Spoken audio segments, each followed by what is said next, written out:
ਨਮਸਕਾਰ ਸਤਿ ਸ਼੍ਰੀ ਅਕਾਲ ਜੀ। ਤੁਸੀਂ ਦੇਖ ਰਹੇ ਹੋ ਦੇਸ਼ ਤੋਂ ਵਿਦੇਸ਼। ਮੈਂ ਰਿਕੀ ਡੋਗਰਾ ਇਸ ਮੰਚ ਤੇ ਫਿਰ ਹਾਜ਼ਰ ਹਾਂ ਕਿਉਂਕਿ ਰੈਫਲ ਐਜੂਸਿਟੀ ਤੋਂ ਆਪਾਂ ਸੱਦਾ ਦਿੱਤਾ ਇੱਕ ਵਾਰ ਫਿਰ ਵੀਜ਼ਾ ਐਕਸਪਰਟ ਮੈਡਮ ਪੂਜਾ ਨੂੰ। ਆਪਾਂ ਨਾਲ ਗੱਲਬਾਤ ਕਰਦੇ ਹਾਂ। ਉਸ ਤੋਂ ਬਾਅਦ ਜਿਹੜਾ ਜੇ ਹੈ ਤੁਹਾਡੇ ਸਵਾਲ ਵੀ ਆਪਾਂ ਇਸ ਸ਼ੋਅ ਦੇ ਵਿੱਚ ਲਵਾਂਗੇ। ਸਭ ਤੋਂ ਪਹਿਲਾਂ ਤਾਂ ਸਵਾਗਤ ਕਰਦੇ ਹਾਂ, ਉਸ ਤੋਂ ਬਾਅਦ ਜਿਹੜਾ ਸਿਲਸਿਲਾ ਹੈ ਕੰਟੀਨਿਊ ਕਰਾਂਗੇ ਗੱਲਬਾਤ ਦਾ। ਮੈਮ ਸਵਾਗਤ ਹੈ ਜੀ ਬਹੁਤ ਬਹੁਤ। Thank you. ਜਿਵੇਂ ਕਿ ਪੂਜਾ ਮੈਮ ਰੈਫਲ ਐਜੂਸਿਟੀ ਤੋਂ ਸੰਧੂ ਸਾਹਿਬ ਇੱਥੇ ਇਸ ਮੰਚ ਦੇ ਉੱਪਰ ਜੁੜਦੇ ਨੇ, ਲੇਕਿਨ ਅੱਜ ਦੀ ਡੇਟ 'ਚ ਉਹ ਕਿਤੇ ਬਾਹਰ ਹੈਗੇ ਨੇ, ਆਊਟ ਆਫ ਕੰਟਰੀ ਹੈਗੇ ਨੇ, ਅਤੇ ਹੁਣ ਤੁਸੀਂ ਸ਼ੋਅ ਦੇ ਵਿੱਚ ਅੱਜ ਸਾਡੇ ਨਾਲ ਜੁੜ ਰਹੇ ਹੋ।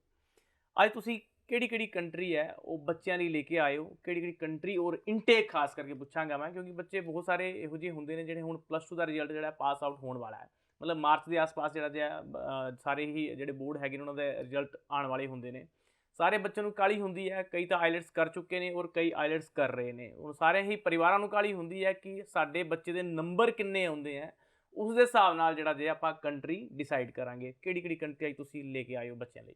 सत श्रीकाल, मैं पूजा रेफल एडुसिटी से आज डिस्कस करने जा रही हूँ उन सारी कंट्रीज़ के बारे में जो आपके पास अवेलेबल हैं उन बच्चों के लिए जो अभी रिसेंट पास आउट होने वाले हैं हमारे 2023 में।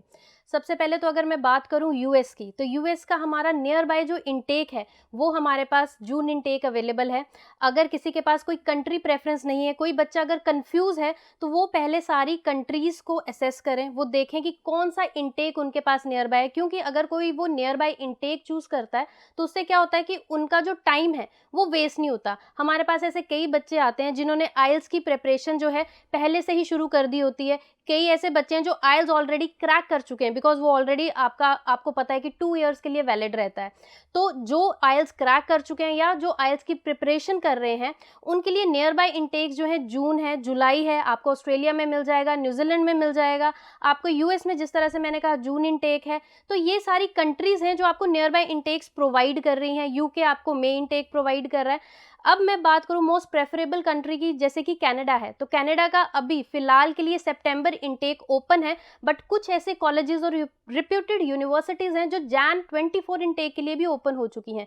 तो आप जब भी पास आउट हो रहे हो अपने इन कोर्सेज से, आप जब भी अपने स्कूल से पास आउट हो रहे हो, तो आपका बेसिकली फोकस ये होना चाहिए, अगर आपकी कोई कंट्री प्रेफरेंस नहीं है तो आप एक वो इनटेक चूज़ करो जिससे आपका टाइम भी वेस्ट ना हो और आपको अकॉर्डिंगली उसका रिजल्ट भी मिल जाए।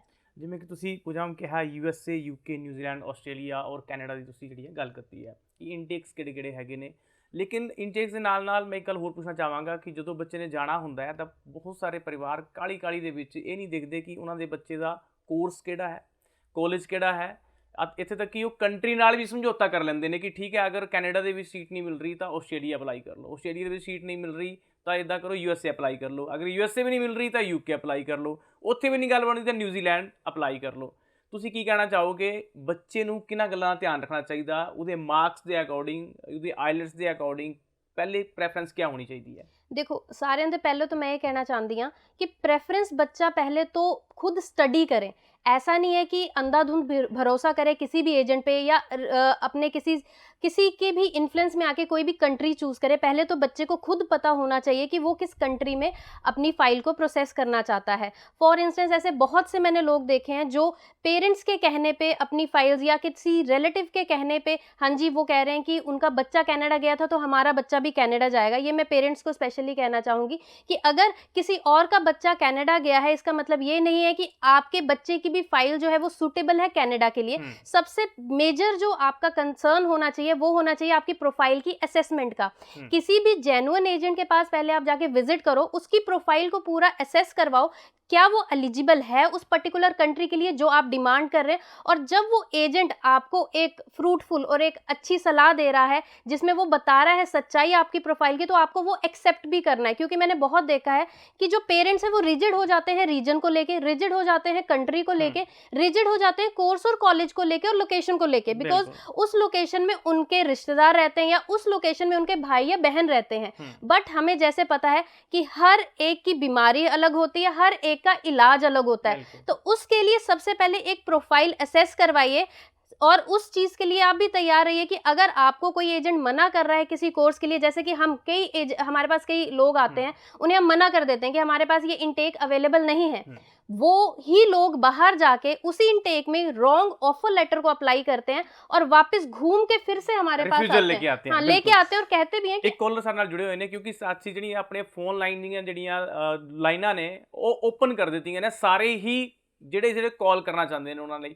ਤੇ ਇਸ ਕਰਕੇ ਤੁਸੀਂ ਜਿੰਨੇ ਵੀ ਕਾਲ ਕਰ ਰਹੇ ਹੋ, ਜਿਨ੍ਹਾਂ ਦੀ ਕਾਲ ਇੱਥੇ ਅਸੈਪਟ ਹੋ ਜਾਂਦੀ ਹੈ ਉਹਨਾਂ ਲਈ ਤਾਂ ਵੈਲਕਮ ਹੈ, ਲੇਕਿਨ ਕਈ ਜਿਹੜੇ ਹੁੰਦੇ ਆ ਉਹ ਬਾਅਦ ਚ ਅਲਾਮਤ ਦਿੰਦੇ ਨੇ ਕਿ ਜੀ ਸਾਡੀ ਕਾਲ ਜਿਹੜੀ ਹੈ ਤੁਸੀਂ ਪਿਕ ਨਹੀਂ ਕੀਤੀ ਔਨ ਦਾ ਪ੍ਰੋਗਰਾਮ। ਅਗਰ ਤੁਹਾਡੀ ਕਾਲ ਬਾਈ ਚਾਂਸ ਮਿਸ ਹੋ ਜਾਂਦੀ ਹੈ ਤਾਂ ਇਸ ਰੈਫਲ ਐਸੋਸੀਏਟ ਦੇ ਕੋਲ ਤੁਹਾਡਾ ਨੰਬਰ ਆ ਜਾਂਦਾ ਹੈ, ਇਸ ਤੋਂ ਬਾਅਦ ਵੀ ਤੁਹਾਨੂੰ ਸ਼ੋਅ ਤੋਂ ਬਾਅਦ ਵੀ ਕਾਲ ਬੈਕ ਆ ਸਕਦੀ ਹੈ। ਹਾਂਜੀ, ਕਿੱਥੋਂ ਗੱਲ ਕਰ ਰਹੇ ਹੋ ਜੀ? सर मैं अमृतसर से बात कर रही हूँ। ਹਾਂਜੀ, ਪੁੱਛੋ ਜੀ, ਕੀ ਪੁੱਛਣਾ ਚਾਹੁੰਦੇ ਹੋ? सर मैंने 12th करी है 2021 में। जी 2021 ਤੁਸੀਂ प्लस 2 पास आउट हो? हाँ जी जी। हाँ जी सर, मेरी एसडीएस प्रोफाइल थी, मेरे bank score 6.5 not less than 6 थे, जी। बट मेरी कनाडा से 2 बार रिफ्यूजल आ चुकी है। 2 बार रिफ्यूज हो गए ਤੁਸੀਂ 6.5 ਬੈਂਡ ਨਾਲ ਵੀ? हाँ जी, तो मुझे ये कंफर्म करना था कि अब मैं यूएस से प्लान कर रही हूँ, तो नियर बाय कौन सा इनटेक रहेगा यूएसए में? प्लस 2 ਤੁਹਾਡੀ ਕਿਹੜੇ ਸਟਰੀਮ ਚ ਸੀਗੀ? प्लस 2 मेरी आर्ट्स में थी। आर्ट्स में। और नंबर कितने ਸੀਗੇ? मेरे 75%। 75% ਜੀ। ਪੂਜਾ ਜੀ, ਅੱਛਾ ਪ੍ਰੋਫਾਈਲ ਸੀਗਾ, 75% ਨੰਬਰ ਹੈ ਆਰਟਸ ਦੇ ਵਿੱਚ, ਔਰ ਪਲੱਸ 2 ਜਿਹੜੀ ਹੈ ਤੁਸੀਂ ਇਹਨਾਂ ਨੇ ਕੀਤੀ ਹੋਈ ਹੈ 2021 ਦੇ ਵਿੱਚ, 6.5 ਬੈਂਡ ਹੈ। ਐਸਡੀਐਸ ਪ੍ਰੋਫਾਈਲ ਦੀ ਫਾਈਲ ਸੀਗੀ, ਲੇਕਿਨ ਉਹ ਕਹਿੰਦੇ ਕਿ ਮਤਲਬ ਰਿਫਿਊਜ਼ਲ। ਹੁਣ ਇਹ ਨਹੀਂ ਸਮਝ ਆਉਂਦੀ ਕਿ ਇਹੋ ਜਿਹੇ ਬੱਚੇ ਜਿਹੜੇ ਨੇ ਉਹ ਕਿੱਦਾਂ ਮਿਸਗਾਈਡ ਹੋ ਜਾਂਦੇ ਨੇ। ਹੁਣ ਇਹਨੇ ਕਹਿੰਦੇ ਕਿ ਕੈਨੇਡਾ ਅਸੀਂ ਅਪਲਾਈ ਨਹੀਂ ਕਰਨਾ, 2 ਬਾਰ ਰਿਫਿਊਜ਼ ਹੋ ਚੁੱਕੇ ਹਾਂ। यूएसए ਇਹਨਾਂ ਵਾਸਤੇ ਕਿਹੜਾ ਇਨਟੇਕ ਤੁਸੀਂ ਜਿਹੜਾ ਸੁਜੈਸਟ ਕਰੋਗੇ?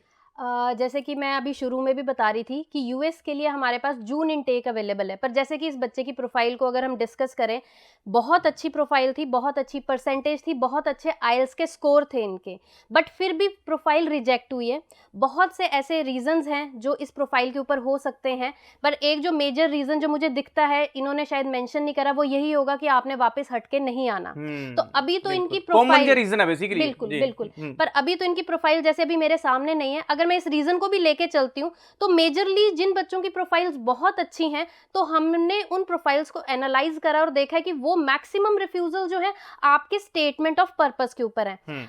स्टेटमेंट ऑफ पर्पस के ऊपर एसओपी ਜਿਹਨੂੰ ਆਪਾਂ ਕਹਿੰਦੇ ਆ बेसिकली एसओपी हाँ जी हाँ जी, तो उसਨੂੰ रिप्रेजेंट ही नहीं करते एजेंट उन्हां प्रोफाइल्स ਨੂੰ ਚੰਗੀ तरीके नाल। जैसे अगर मैं गल करा कि जब हम यूएस की अगर बात करें, जैसे अब इस लड़की की जो प्रेफरेंस है वो यूएस है, तो इसने बहुत अच्छी जो प्रेफरेंस है इस वक्त सेकंड चॉइस रखी है। रीजन ये है कि यहाँ पे ये खुद को अपने आप रिप्रेजेंट कर सकती है काउंसलर ऑफिसर के आगे। जिस तरह से आपकी प्रोफाइल आपके एजेंट के हाथों में होती है कनाडा के लिए जहां से रिफ्यूजल आया है, क्योंकि वो जो लिखेंगे, वो जो रिप्रेजेंट करेंगे, वही एम्बेसी ऑफिसर आगे जाके पढ़ेगा। बट यहाँ पे यूएस में आपके पास मौका है, आप खुद काउंसलर एडवाइजर के पास जाके बैठते हो, वहां पे अपने आप को रिप्रेजेंट करते हो, जो वो क्वेश्चंस पूछते हैं उनके बारे में आप खुद बताते हो। तो इसमें क्या होता है, आपके मैक्सिमम चांसेस होते हैं वीजा के अप्रूवल के। अभी थोड़ी दिन पहले जो है उन्होंने वीजा वेवर का जो पहले स्कीम चल रही थी उसको भी एक्सटेंड करा है कि कुछ ऐसी प्रोफाइल्स जो नॉन इमिग्रेंट प्रोफाइल है स्टूडेंट वीज़ा की, कुछ ऐसी प्रोफाइल्स को वो इंटरव्यू वेवर भी दे देंगे अगर उन्हें लगा कि वो प्रोफाइल अच्छी है। इसका मतलब ये है कि उन्हें इंटरव्यू देने की ज़रूरत ही नहीं है अगर उनकी प्रोफाइल अच्छी है, और ये पूरी की पूरी अथॉरिटी जो है वो वीज़ा काउंसलर के हाथ में होगी।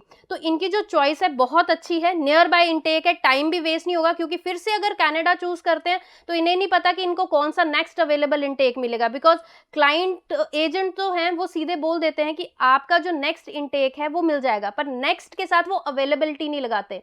हो सकता है कि जैन इनटेक भी इनको मिले, टाइम वेस्ट इनका होगा, साथ ही साथ में इन्हें उस टाइम ड्यूरेशन के टाइम पे इनका स्ट्रेस लेवल सब चीज़ें जो हैं वो बढ़ती जाएंगी। तो इट्स बेटर जो इन्होंने सोचा है अपनी प्रोफाइल को असेस करवाओ, अपना नियर बाय इनटेक अप्लाई करवाओ। बिल्कुल, ਜਿਹੜਾ ਵੀ ਨੀਅਰ ਬਾਈ ਇਨਟੇਕ ਜਿਹੜਾ ਤੇ ਤੁਹਾਨੂੰ ਲੱਗਦਾ ਹੈ ਕਿ ਹਾਂ ਤੁਸੀਂ ਐਲੀਜੀਬਲ ਹੋ ਉਹਦੇ ਲਈ ਅਪਲਾਈ ਕਰੋ। ਕੰਟਰੀ यूएसए ਜਿਹੜੀ ਹੈ ਉਹ ਵੈਲਕਮ ਕਰ ਰਹੀ ਹੈ ਸਟੂਡੈਂਟ ਦਾ ਵੀ, ਔਰ ਮਤਲਬ ਜਾ ਸਕਦਾ यूएसए ਤੁਸੀਂ ਕਹਿ ਰਹੇ ਹੋ। ਬਿਲਕੁਲ। ਲੇਕਿਨ ਹੁਣ ਗੱਲ ਕਰਦੇ ਆਪਾਂ ਵਿਦਆਊਟ ਆਈਲੈਟਸ, ਤੁਸੀਂ ਆਪਾਂ ਗੱਲ ਸ਼ੁਰੂ ਕੀਤੀ ਸੀਗੀ ਕਿਉਂਕਿ ਇਹ ਵਿੱਚੇ ਰਹਿ ਗਈ ਸੀ ਗੱਲ ਆਉਂਦੀ ਹੈ ਵਿਦਆਊਟ ਆਈਲੈਟਸ ਤਾਂ यूके ਵੱਲ ਨੂੰ ਜਿਹੜੇ ਬਹੁਤ ਸਾਰੇ ਬੱਚੇ ਆਪਣਾ ਜਿਹੜਾ ਇੰਟਰਸਟ ਦਿਖਾਉਂਦੇ ਨੇ, ਉਹਨਾਂ ਨੂੰ ਇਹ ਲੱਗਦਾ ਹੈ ਕਿ ਜਿਹੜੀ ਆ ਇੰਗਲਿਸ਼ ਤਾਂ ਜ਼ਰੂਰੀ ਨਹੀਂ ਹੈ ਤੇ यूके ਆਪਾਂ ਜਾ ਸਕਦੇ ਹਾਂ। ਇਹੀ ਗੱਲ यूएसए ਦੀ ਵੀ ਆਉਂਦੀ ਹੈ, ਪਰ यूएसए ਦੇ ਵਿੱਚ ਇੰਟਰਵਿਊ ਜਿਹੜਾ ਜਿਹਾ ਉਹ ਹੁੰਦਾ ਹੈ, ਉੱਥੇ ਥੋੜ੍ਹਾ ਜਿਹਾ ਬੱਚਾ ਉਹ ਕਹਿੰਦਾ ਕਿ ਇੰਟਰਵਿਊ ਪਤਾ ਨਹੀਂ ਕਲੀਅਰ ਹੋਏਗਾ ਕਿ ਨਹੀਂ ਹੋਏਗਾ, ਇਹਦੇ ਨਾਲ ਚੰਗਾ ਕਿ ਆਪਾਂ यूके ਅਪਲਾਈ ਕਰ ਲਈਏ। ਤੁਸੀਂ ਕੀ ਕਹਿਣਾ ਚਾਹੋਗੇ, ਅਗਰ यूके ਕਿਸੇ ਨੇ ਜਾਣਾ ਹੈ ਤੇ ਵਿਦਆਊਟ ਆਈਲੈਟਸ ਅਪਲਾਈ ਕਰਨ ਤੋਂ ਬਾਅਦ ਉਹਦਾ ਵੀਜ਼ਾ ਆਉਂਦਾ ਹੈ? जी इसका बहुत ही लाइक मैं आंसर देना चाहूँगी इस तरीके से कि आप ये जो सारी चीज़ें हैं ना, ये सारी चीज़ें फैलाई गई हैं, स्प्रेड करी गई हैं एजेंट्स के थ्रू कि जिसका कहीं नहीं हो रहा उसे यूके भेज यूके दो। भेज दो, ऐसा बिल्कुल। कुछ नहीं, यूके कोई बेकार कंट्री नहीं है कि हाँ जी जिसका कहीं नहीं हो रहा उसका यूके हो जाएगा। यूके का बेसिकली मैं आपको बता दूं, वो अपनी रिक्वायरमेंट्स उन्होंने चेंज कर दी हुई हैं। वो विदाउट आइल्स एंटरटेन नहीं कर रहे हैं, आपको वीज़ा नहीं मिलेगा। फाइल आप लगाना चाहते हो, आपकी फाइल ज़रूर लग जाएगी, पर आपको वीज़ा नहीं मिलेगा। और अगर मैं बात करती हूँ इंग्लिश स्पीकिंग कंट्री की, आपने एक इंग्लिश स्पीकिंग नेशन में जाना है तो आपको आइल्स, आपको इंग्लिश आनी चाहिए। और मैं ये चाहती हूँ कि हर एक एजेंट को ये चीज़ प्रमोट करनी चाहिए। ऐसा नहीं है कि बच्चे को सिर्फ एक टिकट लेके दे दी और उसे वहाँ भेज दिया, वहाँ जाके भी तो उसने पढ़ना है। तो इसलिए आइल्स जो है वो बहुत मैंडेटरी है। इवन मैं बात करूँ पीटी की, लोग कहते हैं कि जिनसे आइल्स नहीं होती वो पीटी कर लो। तो पीटी में बेसिकली क्या है, अब यूके की ही यूनिवर्सिटीज ने पीटी के स्कोर को भी जो है बढ़ा दिया है। लाइक 64 नॉट लेस देन 59 में अभी वो एक्सेप्ट कर रहे हैं। मतलब मिनिमम 59 ਜਿਹੜੇ ਹੋਣੇ ਚਾਹੀਦੇ ਆ score PT right 59 each module जो होने चाहिए ने, तो 64 नॉट लेस देन 59 को वो एक्सेप्ट कर रहे हैं। तो ऐसा कुछ नहीं है, आइल्स एक बेसिक रिक्वायरमेंट है जो हमें फुलफिल करनी है और उसके साथ ही फाइल लगानी है अगर आपको वीजा जो है वीजा चाहिए उसके लिए। नहीं तो अगर आपने फाइल लगानी ही है सिर्फ और आप अपनी खुशी के लिए कि हाँ जी हमने फाइल लगा दी, आपको रिजल्ट मैटर नहीं करता है, तो उसके लिए आप विदाउट आइल्स भी जो है और विदाउट पीटी भी जो है अपनी फाइल को अप्लाई कर सकते हैं।